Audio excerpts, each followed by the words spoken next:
Bon mercredi, bienvenue au Vidéo Journal. D'abord, à Bromont, il y a les policiers qui ont dévoilé des chiffres ce matin en lien avec les distractions au volant. Donc, 10 000 accidents ou collisions par année seraient liés aux distractions au volant. Ça représente près de la moitié de toutes les collisions. En Estrie, en 2022, ce sont 606 accidents qui sont liés aux distractions. Et quand on parle de distraction au volant, ce n'est pas uniquement le cellulaire, mais on parle aussi des GPS, de tous les appareils électroniques qui sont disponibles dans les voitures. Il y a également une vidéo dans laquelle une policière de Granby livre un témoignage qui a d'ailleurs été lancé ce matin pour sensibiliser la population à cette problématique. C'est probablement dû à une distraction au volant puisque le face-à-face a eu lieu parce qu'elle a dévié un peu de sa voie, puis la voie n'était pas large, donc ça a été inévitable. Une collision frontale, ça ne pardonne pas, surtout à 80-90 km/h.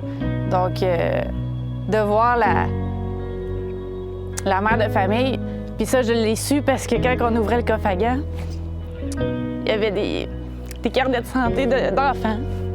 Fait que... Bien là, on sait qu'il y a des petits-enfants qui ne reverront pas leur mère le soir. Fait que c'est plus triste dans ces moments-là.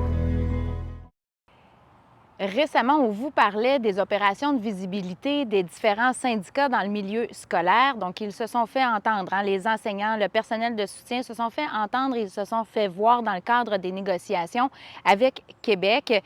Eh bien, réunis en assemblée hier, les membres du syndicat du personnel technique et administratif du Centre de services scolaires de la région de Sherbrooke ont voté à 95,6 % en faveur d'une grève qui pourrait aller jusqu'à la grève générale illimitée. C'était la même chose plus tôt cette semaine pour les membres du syndicat des professionnels de l'éducation de l'Estrie qui ont voté quant à eux à 93 % en faveur de la grève. Et ce soir, c'est au tour des enseignants de l'Estrie de se prononcer sur un mandat de grève, donc le résultat qui devrait être connu plus tard en soirée. Vous songez à continuer votre transport actif cet hiver, bien, la Ville de Sherbrooke vous donne un bon coup de pouce parce qu'on va mettre en place un projet pilote pour du vélo hivernal. Alors, sur un trajet de 9 km sur la piste cyclable, à partir de l'intersection de la rue King-West et du boulevard Bertrand-Faby jusqu'au cégep de Sherbrooke, et on ajoute à ça le tour du lac des Nations, bien, on va entretenir ce tronçon-là pendant tout l'hiver. Et ce tracé sera entretenu pour être praticable dès 7 heures le matin. Il y a un investissement de plus de 450 000 $ qui sera nécessaire pour la réalisation de ce projet pilote.